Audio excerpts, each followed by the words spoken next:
So, assalomu alaykum everyone. Welcome to the lesson. Demak, bugungi reading videomizda siz bilan boshida ko'rganingizdek The Protein of the Future rasmdan demak g'alati bo'layotgan bo'lishi mumkin. Ya'ni bugun sizlar bilan insektlar haqida gaplashamiz. Xo'p, umuman olganda bizada tayyor tekst bor, ya'ni A Neglected Protein Rich Superfood. Bu reading darsimizda siz bilan aynan mana shu artikelni birgalikda tahlil qilamiz, ichidagi lug'atlarni o'rganamiz va readingimizni oshirishga harakat qilamiz. Demak, hozircha men bu sariq bilan yozilgan so'zlarni shunchaki ignore qilsanglar bo'ladi. Biza birinchi bo'lib qilishimiz kerak bo'ladigan narsa hozir bu tekstni birgalikda ozvuchkasini eshitamiz. Ya'ni men hozir bitta audio qo'yaman va siz audioga follow qilib shunchaki tekstni o'qing. Bunda qaysi so'z qanaqa o'qilyapti, pronunciationiga e'tibor bering va tekst bilan o'zingizni tanishtiring. Hamda yangi so'zlarni shunchaki yozib olsangiz ham bo'ladi va buni birgalikda o'qib tarjima ham qilamiz. Okay? Demak, tayyor bo'lsangiz, ketdik. A neglected protein-rich superfood. Insects are a nutrition-dense source of protein embraced by much of the world. Why are some of us so squeamish about eating them? The idea of biting into a burger made from crushed crickets or mixing mealworms into fried rice may take some getting used to. But even if the thought of eating insects turns your stomach now, bugs could, and some researchers say should, form an important part of our diet. While people in the West are often squeamish about insects, humans have been eating them for thousands of years, and in many parts of the world the practice is commonplace. Around 2,000 insect species are eaten worldwide, including across Asia, South America, and Africa. Because of climate change and population growth, farmed insects could help tackle two of the world's biggest challenges at once: food insecurity and environmental sustainability.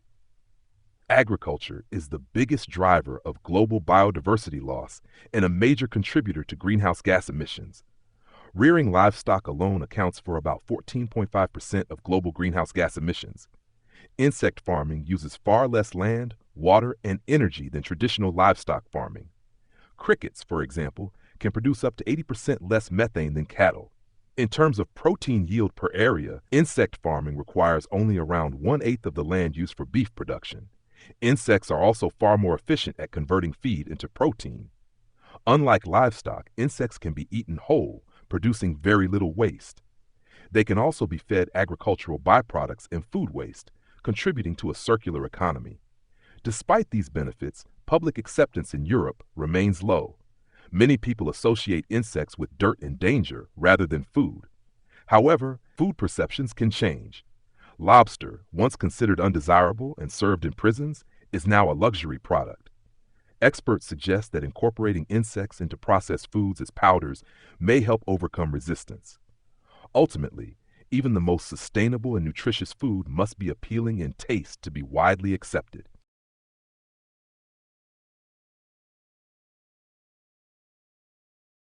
Tekst bilan audio ozgina farq qilar ekan, lekin ma'nosi bir xil. Keling endi bu tekstni ichidagi lug'atlarni birgalikda ko'rib chiqamiz. Qani o'zi nima deyapti? Okay? Xo'p, menimcha tekst sal ko'zga kichkina ko'rindi. O'sha uchun sal kattaroq qilaman. Ekraningizda yaxshiroq bo'lishi uchun. Xo'p, qarang. Neglected protein rich superfood deb qo'yibdi. Bizada birinchi o'rinda superfood degan narsa bor. Bu narsani yozib qo'ysangiz bo'ladi. Men birdaniga sizga Oxforddan ko'rsatib ketaman. Superfood shunaqa narsaki, bu sizni sog'lig'ingiz uchun juda ham zo'r va sizni har qanday boshqa kasalliklardan saqlab qoladi. Masalan, qarang. The health benefits of so-called superfoods. Superfoodlarga nima kiradi? Masalan, mevalar, yashil o'tlar, ularni biz superfood deymiz. Ya'ni sog'liq uchun juda ham foydali. Okay? Xo'p, bu yerda nima deyapti? Neglected protein rich superfood. Ya'ni neglectedning tarjimasini yozib qo'ysangiz bo'ladi. Odamlarning esidan chiqqan va odamlar bu narsani shunchaki neglect qiladi, ya'ni ignore qiladi. Demak, odamlar ignore qilgan, lekin proteinga boy superfoodlar, ya'ni bizga nimalarni aytyapti? Qurt qumursqalarni aytyapti. Okay, let's see. Demak, bu BBC Future'da chiqqan ekan. Bu bitta artikel. Hop qarang. Insects are a nutrition dense source of protein embraced by much of the world. Embrace degan narsani yozib qo'ysangiz bo'ladi. Embrace degani accept, ya'ni qabul qilish. Butun dunyo tomonidan, ya'ni dunyoni kattagina qismi tomonidan qabul qilingan proteinga boy, demak nutrition dense. Mana bu dense deb yozib qo'ying. Juda ham zich degani. Nutrition dense degan narsa, masalan, siz burger yeydigan bo'lsangiz, burgerning ichi nutrition yo'q. Shunchaki keraksiz kaloriya kiradi, u kaloriya sizda qolib ketadi. A nutrition dense bo'lsa, uni ichida juda ham har xil nutrientlar, ya'ni foydali mahsulotlar bor ekan. Xo'p, endi qarang. Why are some of us so squeamish about eating them? Demak, bizda birinchi so'z bor ekan, squeamish. Buni yozib qo'ysangiz bo'ladi. Men sizga hozir ko'rsataman. Demak, qarang. Squeamish degan so'zi, masalan, men sizga hozir aytsam, tasavvur qiling, ko'zingizning oldiga 8 oyoqda tirik yeyotgan odam. Yuzingiz qanaqa bo'lib ketadi taxminan? Taxminan mana bunaqa bo'lib ketadi. Deysiz-ku. Ya'ni mana shu narsa squeamish, ya'ni easily upset or uncomfortable, especially when seeing unpleasant things. Masalan, qaysidir odam burni qonab ketsa, hamma joyi qon bo'ladigan bo'lsa, deysiz-ku. Ya'ni mana shunaqa his-tuyg'u sizda squeamish bo'ladi. Masalan, qarang. Some people are squeamish about blood. Demak, squeamish oldida blood, undan keyin noun berasiz, ya'ni o'sha narsada o'zini noqulay his seskanadi desak ham bo'ladi. Okay? Yoki bo'lmasa he felt squeamish, ya'ni siz qilishingiz mumkin feel squeamish, ana undan keyin ing bersangiz watching medical documentary, ya'ni o'sha meditsina haqida bitta kino ko'rayotganda ay deb turdi. Ya'ni u kinoda hamma narsa ko'rsatilgan. Ya'ni masalan ichidagi ichak chavoqlari, qonlar, yurak kesib tashlagan. O'sha uchun o'sha documentaryni ko'rib deb qoldi. Okay? Endi qarang. Why are some of us so squeamish about eating them? Ya'ni insektlar. Tasavvur qiling, siz qumursqani yeyapsiz yoki bo'lmasa qanaqadir nima desa bo'ladi? O'rgimchak yeyapsiz yoki bo'lmasa chumoli yeyapsiz, to'g'rimi? Deysiz-ku. Mana shu narsa demak squeamish, okay? Xo'p, endi davomida qarang. The idea of biting into a burger made from crushed cricket or mixing mealworms. Qarang. Mana bu cricket bizaga bitta qumursqa, ya'ni qumursqaning turi. Mana ko'ryapsiz-a? Bu chigirtka. Okay? Bizga aytyapti, tasavvur qil, sen burger yeyapsan va burgerning ichida mana shunaqa crush, ya'ni qovurilgan va mayda qilib ezilgan nima bor ekan? Xullas, mana bunga o'xshagan burger. Mana burgerning ichini ko'ryapsiz-a? Demak, g'alati. Shunaqa narsani yeyish tasavvur qilib ko'r. Yoki bo'lmasa mixing mealworms, ya'ni mealworm o'sha yesa bo'ladigan qurt qumursqalar into fried rice, ya'ni guruchni ichiga qo'yilgan. May take some getting used to. Mana bu narsani yozib qo'yamiz. Qarang. Agar siz aytsangiz, nimadir o'zi getting used to odamga nisbatan o'sha narsaga moslashish, to'g'rimi? Lekin siz agar aytsangiz, noun oldida take yoki takes yoki will take zamonga qo'yaverasiz. Some getting used to, mana bu getting some used to degan narsa bizaga noun bo'lib kelyapti, ya'ni moslashish. Ya'ni, misol uchun, living alone, ya'ni yolg'iz yashash, took some getting used to, ya'ni ozgina vaqt oldi yolg'iz yashashga, moslashishga. Tushunyapsizmi? Yoki masalan aytsak bo'ladi, after marriage, ya'ni to'ydan keyin, cooking 5 times a day took some getting used to. Masalan, siz oldin singlingiz bo'lgan yoki uyda opangiz bo'lgan, ovqat har doim ular qilgan, siz erkatoy bo'lgansiz, lekin qarabsiz, turmushga chiqqandan keyin kuniga 5 mahal ovqat qilish kerak ekan va bu narsaga siz ozgina muddatdan keyin moslashdingiz. Tushunyapsiz-a? Demak, noun yoki verb ing ni qo'yasiz. Bu yerda masalan biz cooking 5 times a day. Kuniga 5 mahal ovqat qilish ozgina nima talab qilibdi? Moslashish talab qilibdi. Ya'ni ozgina vaqtdan keyin moslashib ketibdi degan ma'noda kelyapti. Okay? Endi davomida qarang. The new teaching style took some getting used to. Ya'ni yangi dars o'tish metodikasiga moslashishga ozgina vaqt ketdi. Endi bu yerda aytyapti, o'sha burgerni yeyish ozgina adaptatsiya talab qiladi. But even if the thought of eating insects turns your stomach now. Turn your stomach degan narsa degan narsa de. Bug degan narsa demak o'sha insektlar. Could and some researchers they should form an important part of our diet. Ya'ni o'sha qumursqalarni biz yeyishimiz kerak. Ana uni ko'rgansiz? Simbada Hakuna Matata deydida, ana uni tagini olib qumursqalarni yeb tashlaydi-ku, o'shanaqa. Endi qarang, while people in the West are often squeamish about insects, ya'ni g'arbdagi odamlar, misol uchun chigirtka yeyotgan xitoylikni ko'rsa, fu deydi-ku, o'sha narsani aytyapti. Have been eating them for thousands of years. Ya'ni g'arbda ham odamlar ming yillardan beri yeb kelyapti. And in many parts of the world the practice is commonplace. Yozib qo'ying, agar nimadir commonplace bo'ladigan bo'lsa va nimadir qilish commonplace bo'ladigan bo'lsa, bu narsa tez-tez sodir bo'ladi. Masalan, smartphones are now commonplace in classrooms. Common degani tez uchraydi, a commonplace bu narsa уже tabiiyga aylanib qolgan. Tushunyapsizmi? Masalan, oldinlari men eslayman 8-sinf paytim maktabga knopkali telefon olib kelish wow bo'lardi. Lekin hozir 1-sinf bolasi ham iPhone 15 ko'tarib boryapti, misol uchun. Yoki online shopping has become commonplace. Ya'ni online shopping o'sha hamma joyga chiqib ketdi. Ya'ni hamma o'sha online shopping qilib yuribdi degandek.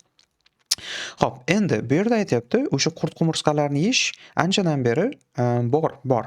Around 2000 insect species are eaten worldwide. Butun dunyoda, qarang, ajoyib statistika.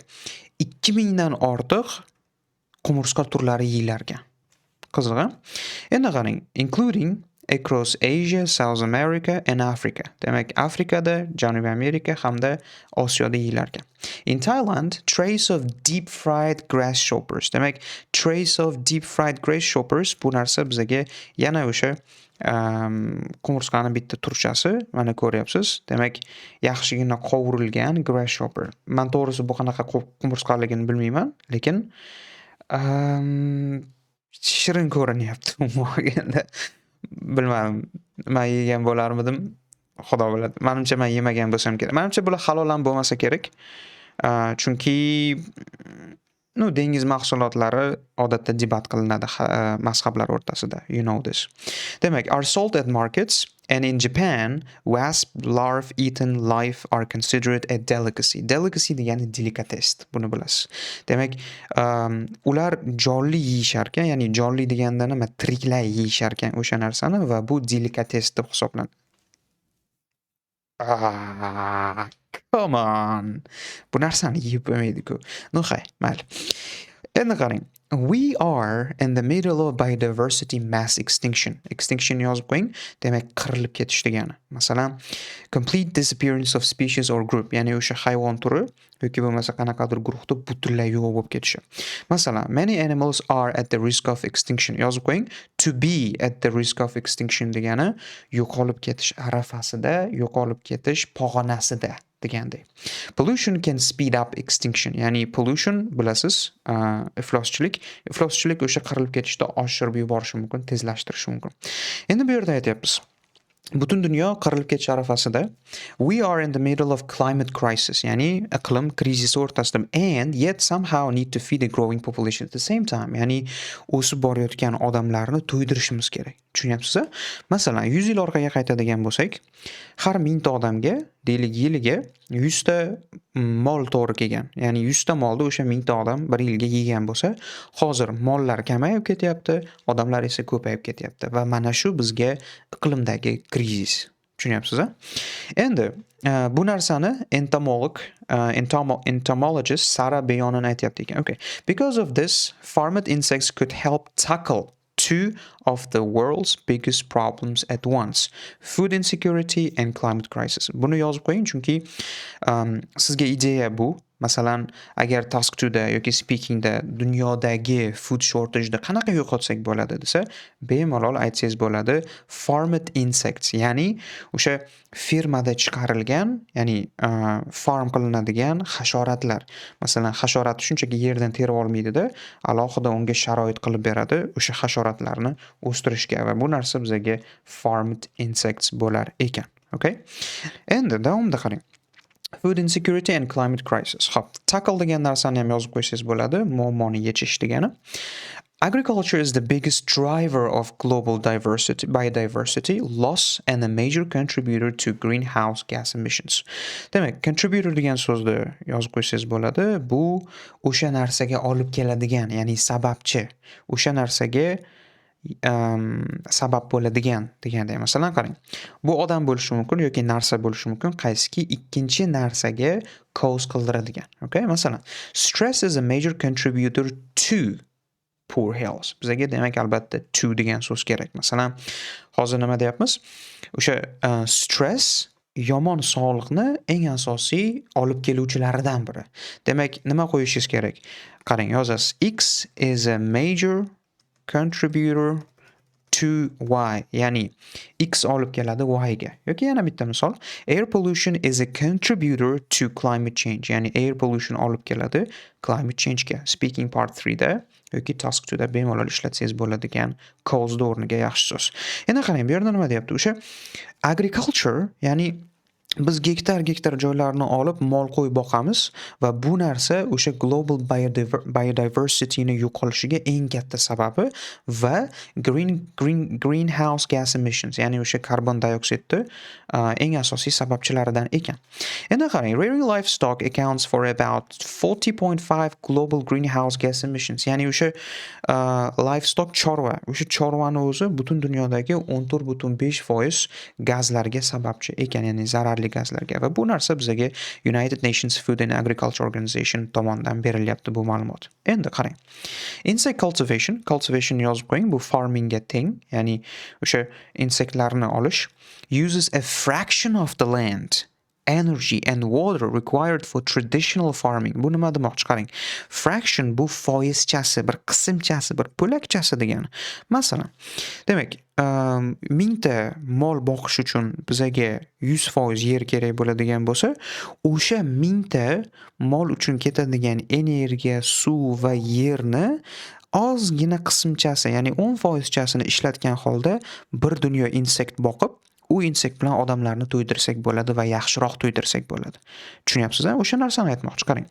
And has a significantly lower carbon footprint. Ya'ni bu narsa kam gaz ham chiqaradi va crickets, for example, can produce up to 80% less methane than cattle. Ya'ni methane, bu metan gazi nimaga bizga kerak deyishingiz mumkin? Ana mol qo'ylarni isitishimiz kerak-ku fermasini. O'shani aytyapti. Demak, o'shandan ko'ra 80% kam. Nimaga? Qarang. Methane is a particularly potent greenhouse gas with a global warming impact around 84 times higher than CO2 over a 20-year period. Ya'ni 20 yil ichida karbon dioksiddan 84 barobar demak nima ekan, zararli ekan metan gazni yoqishi. Okay. Endi qarang, looking at protein yield per area, ya'ni har bitta gektariga yoki har bitta hududga protein yield degan narsani yozib qo'ying. Bu bizga hosil, ya'ni amount of produced or gained. Masalan, the farm had a high crop yield. Crop yield degan narsa o'sha hosil yaxshi bo'ldi, hosil yaxshi ko'paydi degandek. Improved methods increased the yield. Ya'ni biz mana shu farming methodni yaxshilaganimizdan keyin har yili chiqayotgan 100 kilogramlik, misol uchun pomidor, endi bizga nima bo'ldi? 1000 kilogramga oshdi, misol uchun. Okay? Endi qarang. Keyingi narsa bizga agar per gektarga, ya'ni gektariga chiqariladigan protein miqdorini oladigan bo'lsak, insect farming used around an 8 of the land compared to beef. Ya'ni o'sha go'shtdan oladigan proteinimizni 8 ta misol uchun yerda hududi bo'ladigan bo'lsa, mollar o'sha 8 tadan misol uchun 100 kilogram protein bersa, insektlar o'sha 8 ta yerda qismidan bittasini o'zidan 100 kilogram protein berar ekan, ya'ni efficiency. According to Peter Alexander aytyapti, senior researcher in food security. Okay. Study found that replacing beef consumption with insect protein could free up around 1.68 million hectares of land in the UK alone. Ya'ni free up degan narsa, bu narsani yozib qo'ysangiz bo'ladi, bo'shatish. O'sha keraksiz narsalarni olib tashlab. Masalan, the new system will free up time. Ya'ni yangi sistema bizga ancha vaqt bo'shatib beradi. Yoki masalan, aytsangiz bo'ladi, last year I bought a washing machine and it freed up a lot of my time. which I can spend on my education or health. Tushunyapsizmi? Ya'ni washing machine oldim va bu narsa meni ancha vaqtimni tejadi. Okay? Endi davomida qarang nima deyapti? Agar biz deyapti mollarning o'rniga qumursqalardan protein oladigan bo'lsak, Buyuk Britaniyaning o'zida 1,5 milliondan ko'p gektar joy bo'shaydi. Ya'ni endi u yerda boshqa narsa qilsa bo'ladi. To'g'ri? Endi qarang, insects are also extremely efficient at converting feed into protein. Okay. They are 12 to 25 times more efficient than livestock. Demak, ular samaradorroq ekan, chim-chorva mollariga qaraganda. Crickets require 6 times less feed than cattle. Okay.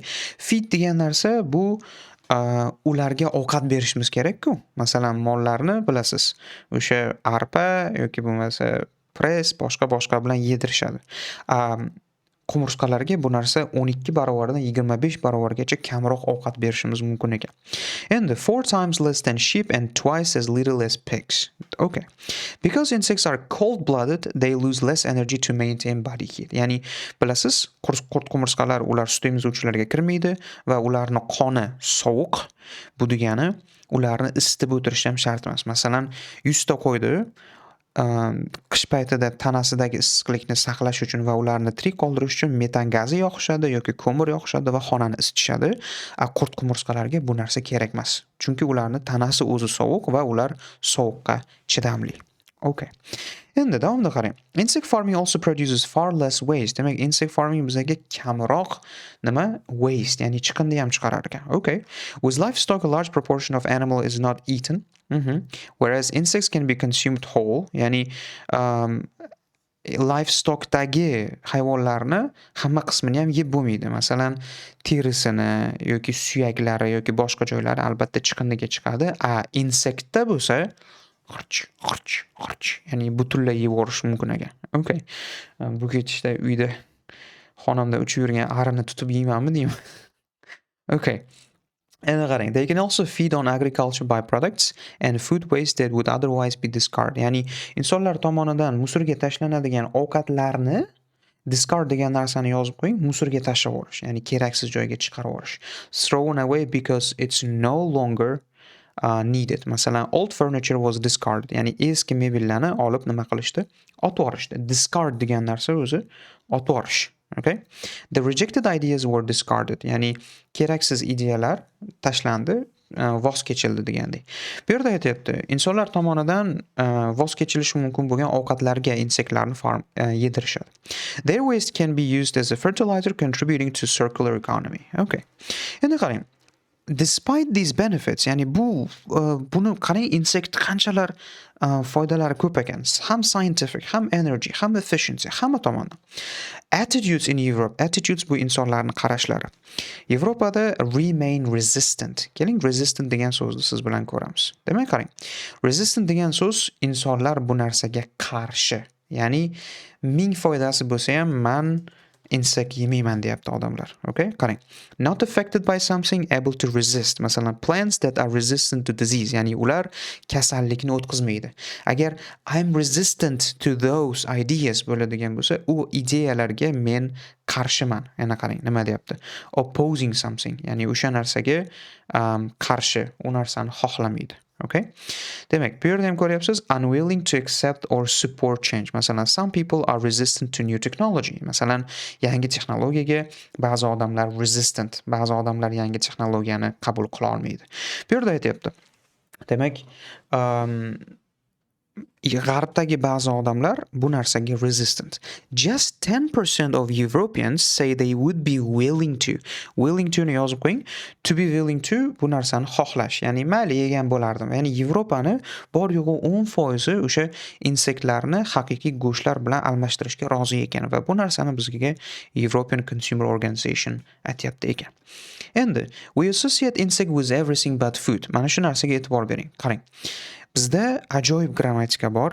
Ya'ni bu grammatika qanaqa? Men bu yoqqa grammar takeaway deb yozib qo'yaman. Okay? Mana bunaqa narsa bor. Qarang. I love bu yerda everything but noun qo'yadigan bo'lsangiz, men mana shundan boshqa hamma narsani yaxshi ko'raman. Bu endi faqatgina misol uchun everythingga emas, bu odamga ham ishlatsak bo'ladi. Masalan qarang. Men aytsam bo'ladi. I can talk to anyone but to mana bu yoqqa endi person. Ya'ni men istalgan odam bilan gaplashaman, lekin paloncha bilan emas. Tushunyapsizmi? Misol uchun keling mana bu yoqqa yozamiz. I love um, every kinds of films but comedies. Bu nima degani? Men komediyadan boshqa har qanday filmni yaxshi ko'raman.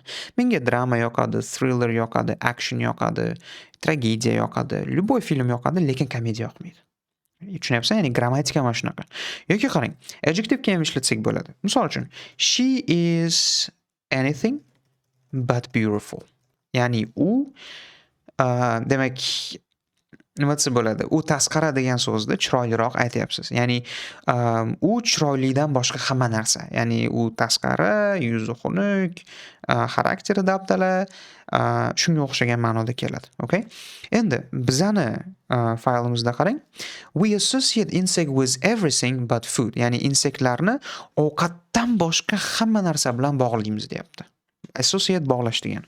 Masalan, nima demoqchi qarang. Geovene Shagari deyapti. A food consumer researcher shu gapni aytyapti. Biz uni nima bilan ifloslik, danger, disgusting, something that makes us feel sick. Ya'ni insonlarga misol uchun qumursqa yoki chigirtka yoki qanaqadir bir chayon desak, xayoliga faqat nima keladi? Xavf, xatar, kir, ifloslik, disgusting. However, perceptions can change. Ya'ni odamlarning xayoli o'zgarishi mumkin ekan. Misol uchun, lobster, for example, was once considered a highly undesirable food and was often served in prisons before becoming a luxury item. Lobster nimaligini bilasiz? Demak, Mr. Bean'ni kinosida ko'rgansiz, katta ehtimol lobsterdan u nimada yeydi. Mehmonxonada ham qilib. Demak, bu qisqichbaqa. Demak, lobsterni oldinlari odamlar juda ham undesirable. Demak, undesirable degan so'zni ham yozib qo'ying. Undesirable bizaga bo'lar ekan not wanted or liked. Odamlar buni yoqtirmaydi, odamlar buni xohlamaydi. Masalan, long delays are undesirable. Misol uchun, kimdir sizni uzoq kuttiradigan bo'lsa, bu undesirable. Come on, bro. deydiganday bo'ladi. Okay?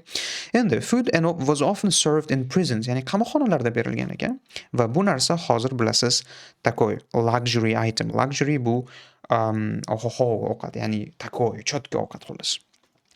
By 2027, the edible insect market is projected to reach $4.63 billion. Demak, men bu narsani yozib qo'ying. Projected degan narsa bu bizaga bashorat qilinyapti. Hali sizlar bilan taskvan o'tganda projected degan so'zni ko'ramiz. Edible yesa bo'ladigan. Yesa bo'ladigan qumursqalarni bozori demak 4.63 milliardga yetadi, dollarga yetadi 2027-yilda va bu narsa project qilinyapti, ya'ni bashorat qilinyapti, taxmin qilinyapti. European companies are increasingly investing in insect-based foods following approval from European Food Safety Authority. Demak, Yevropadagi ko'p kompaniyalar o'sha insektga asoslangan ovqatlarga hozir investitsiya qilishyapti. Okay. Rather than serving whole insects, many experts believe the key to acceptance is incorporating insects into processed foods as a powders or ingredients. Men bir narsani eslayman. 2009-yilda adashmasam, bu sizga endi darsdan tashqari bu hikoyacha. O'sha payti dadamni yuraklari og'rigan va ovozlari chiqmay qolgan.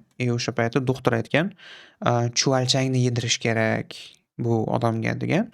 Biz chuvalchangni qanaqa yedirishni o'ylaganmiz va akam bilan domni pastiga tushib, loylani kovlab, tagida nam yer bo'lardi, chuvalchang terib kelganmiz va u chuvalchangni olib mayda qilib misarobkadan o'tkazib, yana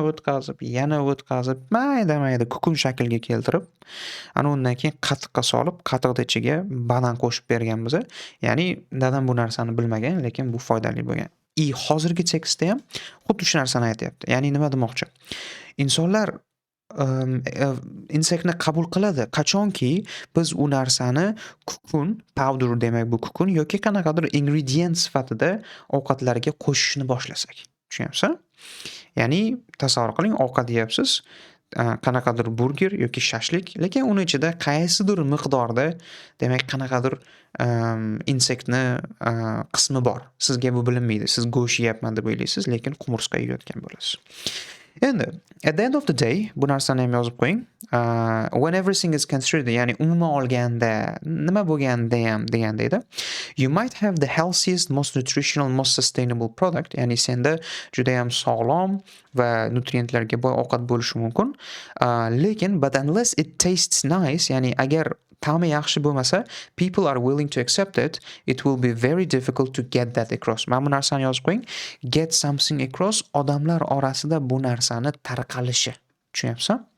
Masalan qarang, to successfully communicate an idea or message, odamlarga bu narsani yetkazish. Masalan, the teacher struggled to get the idea across. Ya'ni qarang, get dan keyin mana bu yerda that ni o'rniga qanaqadir noun qo'yasiz va bu odamlar orasida tarqalishi yo siz uni yetkazib berishingiz. Tushunyapsizmi?